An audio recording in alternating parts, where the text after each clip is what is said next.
The bride everyone scorned for her age stood alone, until a weary sheriff reached for her hand with quiet certainty. Could his steadfast love be the home she thought she'd never find? Elara Whitfield adjusted the plain ivory ribbon at her throat, wishing it could hide the heat burning her cheeks. At 32, she had long ago passed the age where most women in Clearwater Creek expected suitors. The town whispered about her, quietly, never cruel to her face, but always with that pitying glance that told her she was too old for marriage, too set in her ways to be a wife. The church bell rang in the distance, and Elara kept her head high as she walked down the boardwalk. She carried herself with dignity, even if her heart felt heavy. Only 2 days ago, a widower twice her age had come calling. Encouraged by her father, he'd spoken more of needing a housekeeper than a wife, and though Elara had smiled politely, something inside her rebelled. She would not settle for being someone's convenience. Her younger sister, Della, had married at 19 and was already raising 2 toddlers.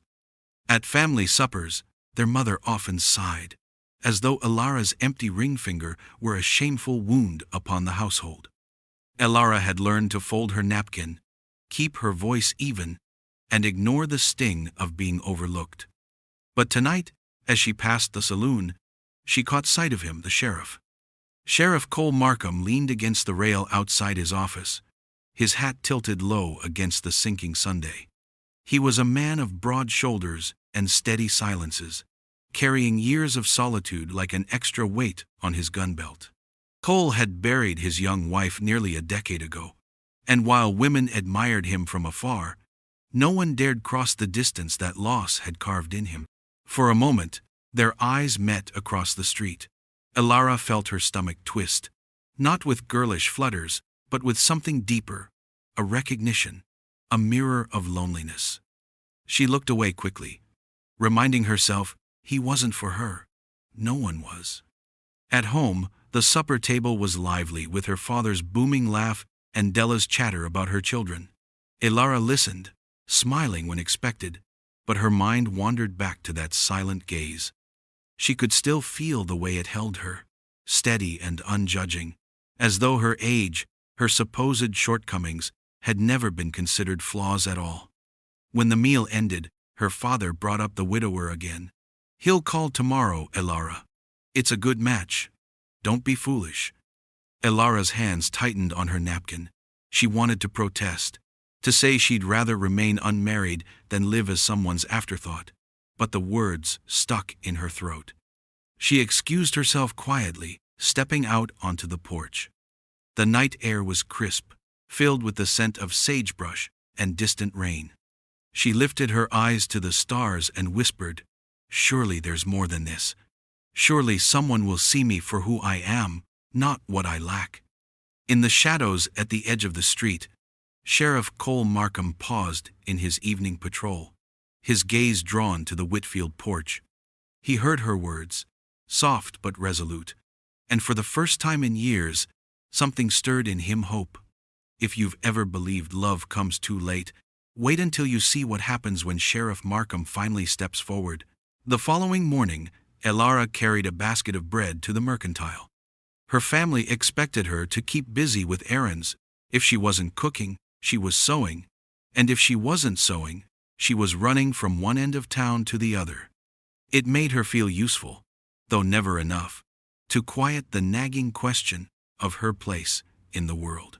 As she crossed Main Street, she noticed Sheriff Cole Markham standing on the corner. He wasn't a man who smiled easily, yet something about his presence was reassuring. He tipped his hat slightly as she passed. Just that small gesture set her heart racing, though she chastised herself for being foolish.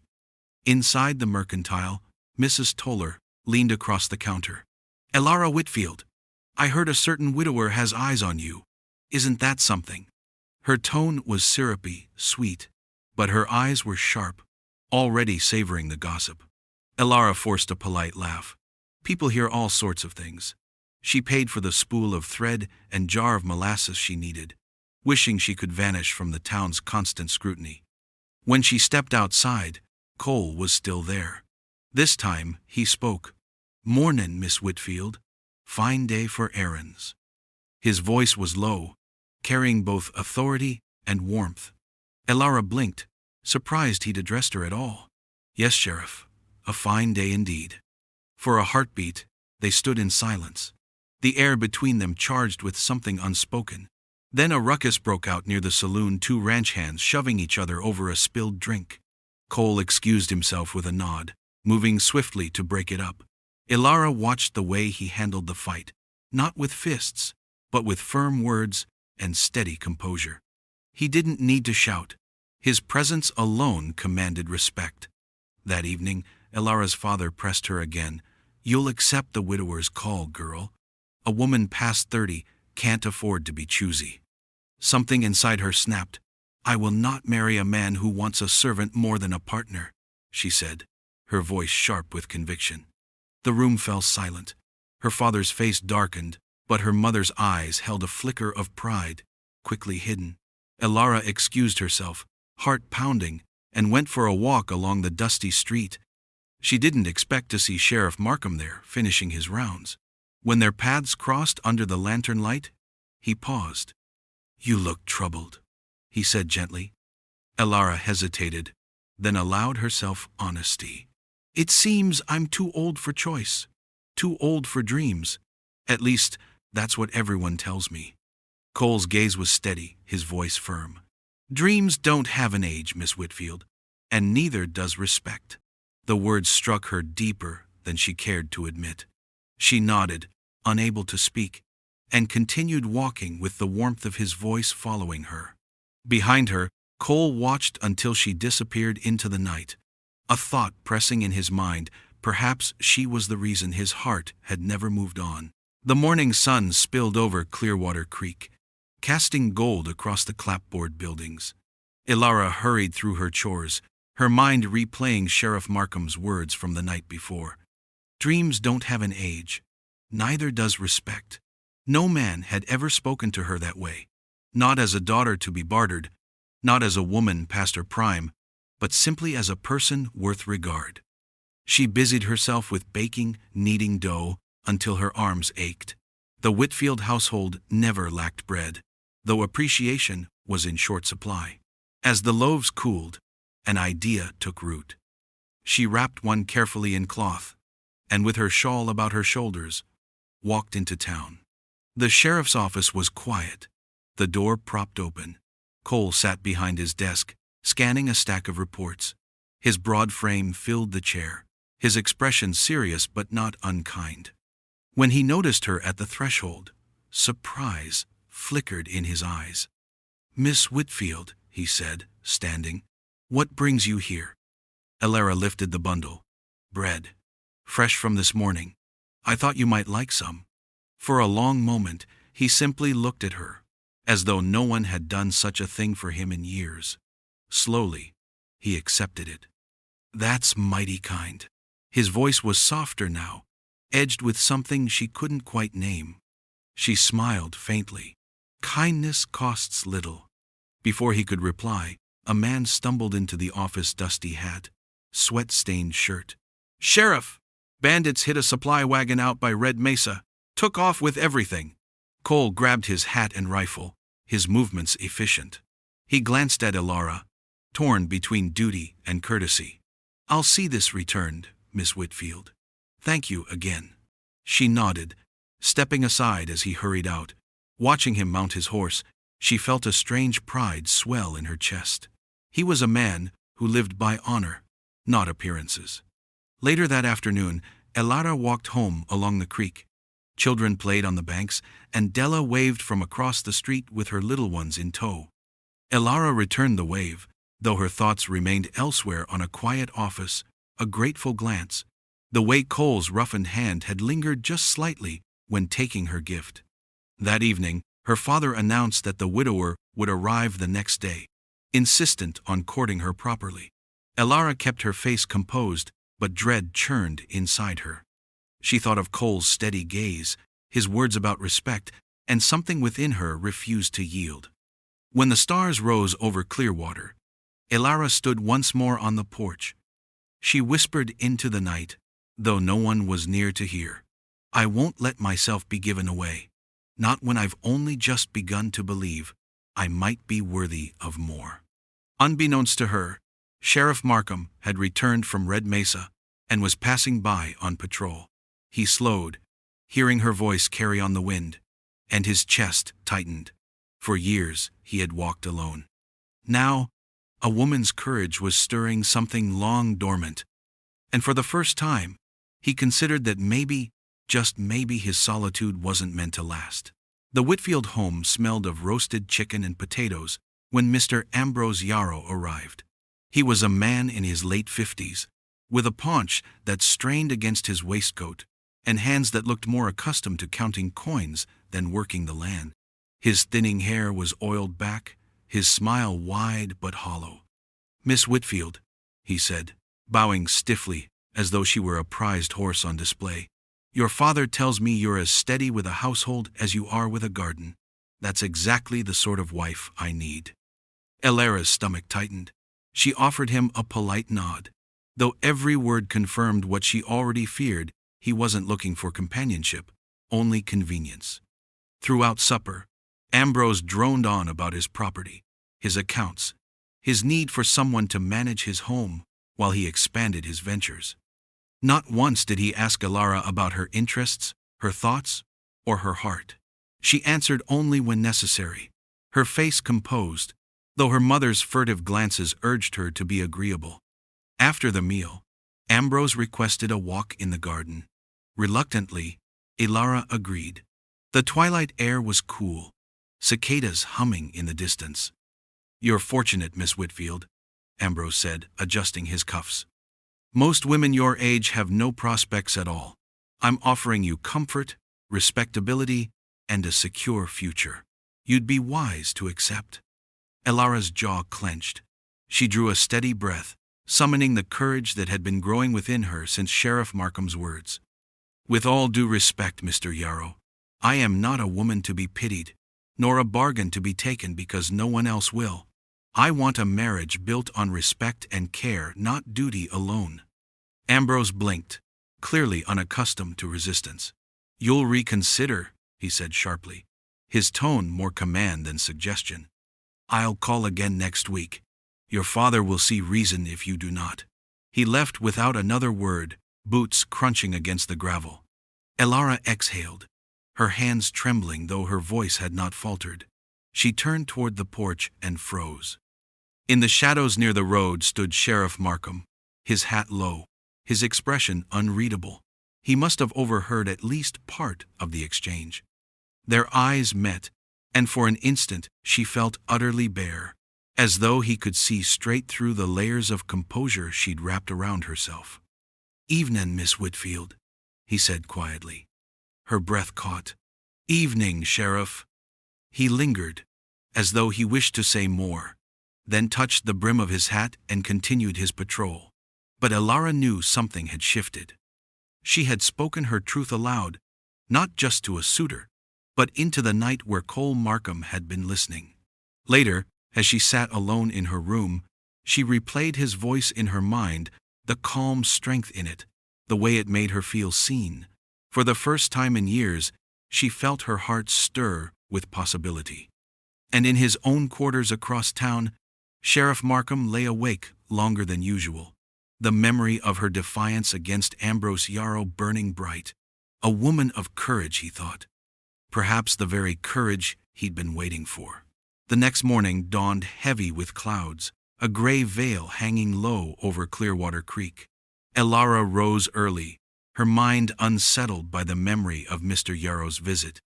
His words lingered like a sour taste. Most women your age have no prospects at all. She pushed them away, gripping her shawl tighter as she went out to feed the hens. Her father emerged from the barn, his expression stormier than the sky.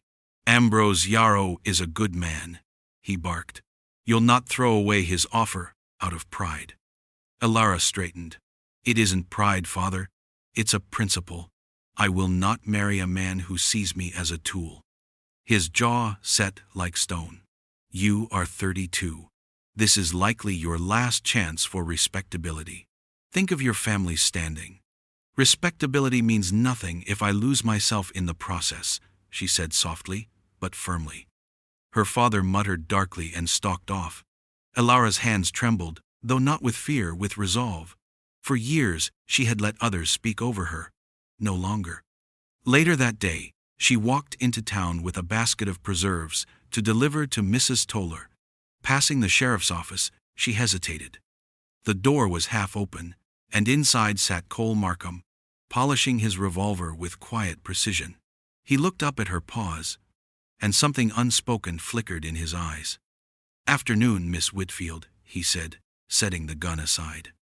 "Afternoon, Sheriff," she managed a smile. "I hope you liked the bread." His lips curved slightly. "Best I've had in years." A silence stretched between them, not awkward, but weighted, as if both sensed a shift neither dared name. Finally, Elara asked, "Do you think it's foolish, Sheriff, to want more than what people tell me I should settle for?" Cole leaned back, his gaze steady. "Foolish? No. Dangerous, maybe. Folks don't like it when someone refuses to fit the mold. But wanting more? That's the only way you'll ever find it." Her heart quickened. "That's what I thought too." Before either could say more, two ranch hands burst in, arguing over stolen cattle. Cole rose immediately, his authority snapping into place. Elara stepped back, watching the way he handled them. Calm, firm, unwavering. He was a man who knew when to raise his voice and when to let silence speak. As she left the office, she felt lighter somehow, her steps steadier. His words had affirmed what her soul already knew. She was right to stand her ground. That evening, her father tried once again to press her. "Ambrose will return," he said gruffly. "I expect you to receive him properly." Elara met his gaze without flinching. "I will not marry him. That is final." The room went still. Her father's face hardened. Her mother looked down at her hands, and Della bit her lip as though holding back words. Elara rose from the table, her voice calm but certain. "I would rather remain alone than be bound to a man who cannot see me for who I am." In the silence that followed, Elara felt the weight of her choice settle, but she also felt a spark of freedom, and the memory of Cole's quiet assurance gave her strength.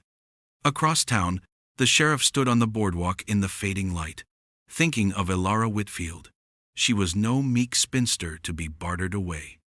She was a woman who had drawn her line in the dust, and he found himself drawn to her courage like a moth to flame.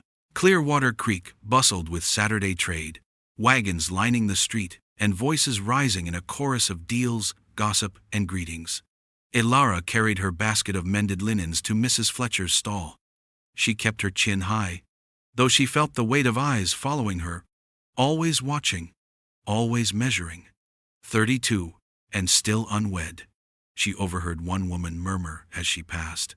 "She'll be forced to take what she can get." Elara swallowed hard, pretending not to hear. She reminded herself of Cole's words. Dreams don't have an age, but the whispers still pricked like thorns. At Mrs. Fletcher's stall, she handed over the linens and received a smile of thanks. As she turned to leave, she nearly collided with a broad chest. Sheriff Markham stood before her, steady as ever, his hand reaching instinctively to steady her elbow. "Miss Whitfield," he said, his deep voice cutting through the chatter. "You all right?" "Yes, Sheriff." She tried to compose herself, though the warmth of his hand lingered on her arm even after he released her. Behind them, a cluster of townsfolk had gone quiet. Elara felt the shift, the way curious glances darted between them. Cole noticed too, but his face remained unreadable. "I'll walk you home," he said simply. It wasn't a request. It was a statement, and though she hesitated, Elara nodded. They walked side by side down the dusty street, their silence companionable. Children darted past, laughter echoing, while the murmurs of adults buzzed like bees around them. For the first time, Elara didn't shrink from it. With Cole at her side, the whispers seemed smaller. When they reached her gate, he paused. "I heard Yarrow means to call again," he said, his eyes narrowing slightly. Her breath caught. He does, but I won't accept him. Cole studied her for a long moment, then nodded. Good.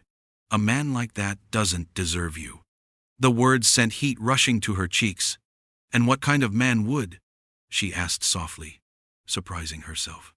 Cole's gaze deepened, his voice low. One who sees your worth without needing to be told. The silence stretched between them, rich with meaning, before he tipped his hat and turned back toward town. Elara stood frozen on the porch, her heart pounding. Inside, her father scowled when he saw her lingering at the doorway. The sheriff has no business walking you home like some courting fool, he muttered. Elara met his glare steadily. Better him than a man who treats me like a ledger. Her father's eyes flashed, but he said no more. That night, Elara sat by her window, watching the lanterns fade across town. She thought of Cole's words, the unspoken promise in them, and a quiet warmth settled over her chest. For the first time, she let herself imagine a future that wasn't empty, a future where she wasn't just tolerated but cherished. And across town, Sheriff Cole Markham leaned against his office wall, the memory of her smile burning brighter than the lantern at his desk. The town could whisper all it liked. For him, the noise of their opinions had already begun to fade. Ambrose Yarrow returned to Clearwater Creek with a polished cane and an even sharper tongue. He stopped first at the Whitfield home, demanding to see Elara, but she had gone to the milliner's. Frustrated, he made his way to the saloon, where the afternoon crowd provided him the perfect audience. Mark my words, he boasted loudly. Drink in hand, Elara Whitfield will be Mrs. Yarrow before the summer's end. She'll come to her senses. A woman of her age has no other choice. The room erupted in snickers. Some men laughed because they found Ambrose pompous, others because they believed him. Either way, the sting of his words carried across the town faster than wildfire. By evening, Elara was walking home from the milliner's when two women intercepted her on the boardwalk. Congratulations, one said slyly. I hear Mr. Yarrow's about to make you a fine wife. Elara's breath hitched, but she held her chin high. You've heard wrong, she replied firmly, continuing on without breaking stride. When she turned the corner, she nearly collided with Sheriff Cole Markham. His eyes scanned her face instantly. What's wrong? Her composure cracked. Yarrow's filling the town with his lies, she whispered. He claims I've accepted him, that I have no choice. Cole's jaw tightened, the muscle in his cheek twitching. You do have a choice, and I won't stand by while he spreads poison. Before Elara could answer, voices carried from the saloon. Ambrose's laughter boomed above the din. Cole's expression darkened. Stay here, he said. Elara reached for his sleeve. Please, don't cause trouble. He met her gaze steadily. Sometimes trouble needs facing. Inside the saloon, the air smelled of whiskey and smoke. Ambrose was holding court at a corner table when Cole entered. The sheriff's presence hushed the room in an instant. Yarrow, Cole said, his voice low but hard as iron. You'll keep Miss Whitfield's name out of your mouth. Ambrose sneered. She'll be mine soon enough, Sheriff. Don't tell me you fancy her yourself. 32 and fading fast, she's hardly worth the fight. The words had barely left his lips when Cole closed the distance between them. He didn't draw his gun. He didn't need to. He loomed over Yarrow, his voice calm but edged with steel. Say another word against her, and you'll answer me. The room went dead silent. Ambrose shifted in his seat, his bravado faltering under the sheriff's steady stare. You'll regret meddling, Markham, he muttered, though his voice lacked conviction. Cole leaned in, his tone sharp as a blade. No, Yarrow. The only man who'll regret anything is the one who underestimates Elara Whitfield. With that, he turned on his heel and strode out, leaving the saloon buzzing with whispers.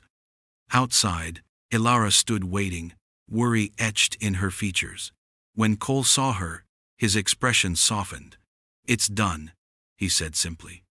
Her eyes shimmered with something she hadn't allowed herself to feel in years: relief, gratitude, and beneath it, something deeper that frightened and thrilled her all at once. For the first time, the town of Clearwater had witnessed it openly. Sheriff Cole Markham was no longer a man content with silence. He had chosen a side: hers. By Sunday morning, Clearwater Creek was alive with whispers. What had happened at the saloon spread faster than prairie fire. Folks spoke of Sheriff Cole Markham standing up for Elara Whitfield, of the way Ambrose Yarrow had been left red-faced and sputtering. At church, Elara felt the stares press upon her as heavily as the hymnals in their pews. Women turned their heads together, murmuring, while men nodded at Cole with quiet respect. She sat beside her family, hands folded tightly in her lap, but her heart beat unevenly. When the service ended, Ambrose lingered near the steps, his cane tapping against the wood. His eyes narrowed as Elara passed, but Cole appeared at her side before Ambrose could speak. "Miss Whitfield," Cole said, offering his arm. His voice was even, but his presence was a shield. Elara hesitated only a moment before placing her hand on his arm. Together they walked down the steps, the weight of a dozen eyes following. She should have felt ashamed of the attention, but instead, she felt safe, stronger than she had in years. As they reached the street, she whispered, "You didn't have to do that." Cole glanced at her, his gaze steady. "Yes, I did." That afternoon, Elara retreated to her family's orchard, needing space from her father's grumbles and her mother's wary silence. She found a bench beneath the apple trees, the blossoms falling like pale snow around her. For once, she let her thoughts roam freely. She wanted more than survival, more than being bartered like a coin. She wanted companionship, someone who looked at her as if she mattered. And Cole Markham, silent, steady, scarred by his own past, had done exactly that. Her reverie was broken by the crunch of boots on grass. She turned to see Cole approaching, hat in hand. "I hope I'm not intruding," he said quietly. She shook her head. "No. Please, sit." He settled beside her, the bench creaking under his weight. For a moment, they listened to the wind rustling through the branches. "Elara," he said at last, surprising her with the intimacy of her name. "I know what they're saying. I know what Yarrow's stirring up, but you don't need to face this alone." Her throat tightened. "All my life, I've been told I'm too much of one thing, too little of another. Too old now, too plain, too stubborn. I thought, maybe they were right." She drew a shaky breath. "But when you spoke for me, Sheriff, it was the first time I felt someone saw me as more than what I lacked." Cole's eyes softened, and for once, the silence between them wasn't empty. It was full. He reached for her hand, calloused fingers brushing hers gently. "You're not too late for anything," he said, voice low. "You're exactly where you ought to be." Tears pricked her eyes, but she didn't look away. She let his hand rest against hers, let the warmth of his words sink deep into the place where loneliness had lived for far too long.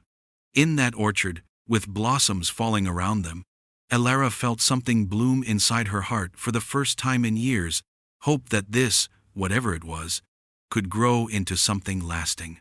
Clearwater Creek had always thrived on talk, but in the days following the orchard meeting, the whispers sharpened.